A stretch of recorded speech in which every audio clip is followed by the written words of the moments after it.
Our next story exemplifies the American spirit and how organized labor is keeping it strong. Got 5, 6 kids out there all just stacking stuff up on the side of my garage. I was like, oh, we're building a fort in the backyard. And he's like, you're doing what? With COVID, I'm not letting anybody inside. So they knew it was going to be the end of them hanging out for the winter. Can I have a measuring tape? And he was like, wait, no. At 1.5 years, he was diagnosed with severe asthma. That was his whole idea of why he wanted to build the fort. In his mind, he's inside and safe from having triggers from asthma. You guys can't do that inside of the house. You need a permit for that. And then figured it was done at that point. We were working around the house, my wife and I. I didn't know how my 9-year-old knew where the mayor lived, but I didn't. There was about 4 or 5 of them that came up. Walked right over, handed him the blueprints. They brought the information to my wife, Laurie. She just said, okay, I'll give it to my husband, and we'll go from there. So this is the blueprint that was brought to the mayor's house. As you can see, the specs are in blue crayon there. It showed the specifications for their fort and everything else. So I gave his mother a call. So after we talked, I gave our building department a call. We both knew we should reward them for their sense of civic duty. Matt took it and ran with it, which I appreciate the job he did. He sat down with Jameson and his family. Specifics about location, zoning, building, code constraints. And Jameson got the permit. Then he realized at this point it was going to cost money. He needed the wood and the things like this. And before we knew it, the carpenters were nice enough to get involved. One of our business agents from the Chicago Regional Council of Carpenters had given me a call. I talked to Jameson's mother, Lisa. It's the Carpenters Union. How could I go wrong with this? It's going to be done the right way. I talked to Jameson. We put a plan together to go out to the training center with his fort crew, Nick, Cooper, and Connor.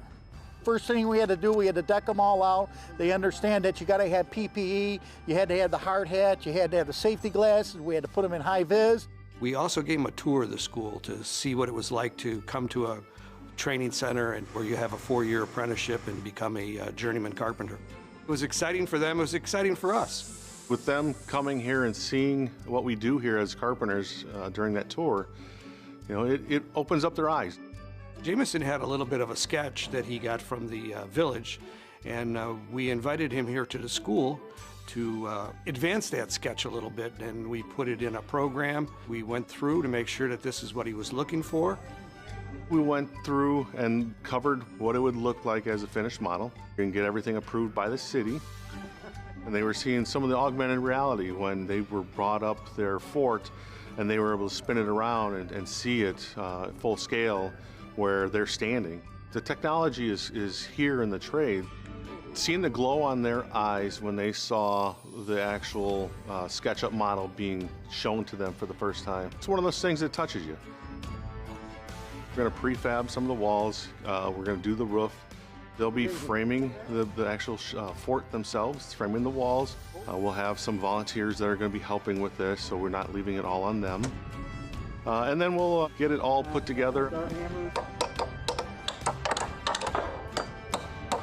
We'll take it over to their place and we'll get some volunteers to help put it up with them. They're getting a fort. That's good.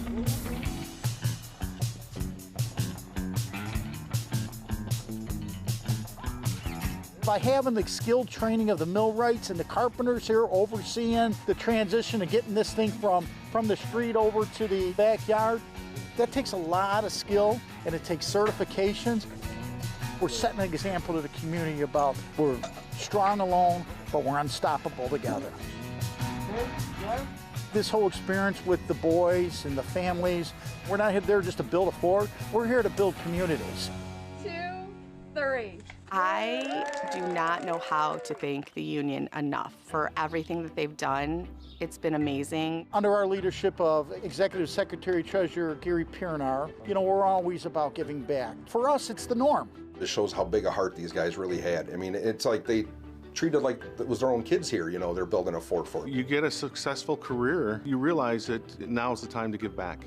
Also show that there's an opportunity for young people in the carpenter trade. He had a hammer in his hand, so we had a chance to build something. And that's what's nice about being in the trades. You build things. I would be proud of him to do this job. I want to be one. It seems fun. He would be great at it, I think. I don't think you're ever too young to learn that kind of stuff. Never. I hope Jameson realizes that there's people out there that help each other. And one of the things that the trades do is we always try to help people out. It was so awesome how his story spread, and the Carpenters Union reached out to do all this for him. This was just everybody coming together for some kids in a fort, mind-blowing.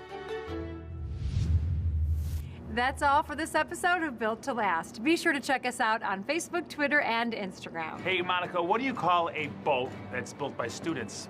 What? An apprenticeship. That was good. That was good. We'll see you next time.